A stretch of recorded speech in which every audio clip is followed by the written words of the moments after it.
In this question, we're looking at cytotoxic T cells. That means cytotoxic, they kill cells, cyto and toxic. How are cytotoxic T cells able to recognize infected body cells?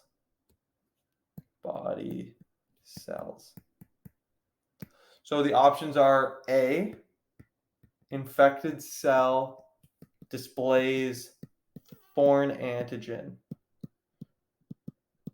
So the reason this isn't entirely correct is while it may have some effect with those foreign antigens signaling the cytotoxic T cell, we're looking at a self cell. So the machinery of that cell is going to be hijacked to be producing those antigens. They're not going to be coming from, they're not foreign antigens per se for the bulk of them. So A is going to be incorrect.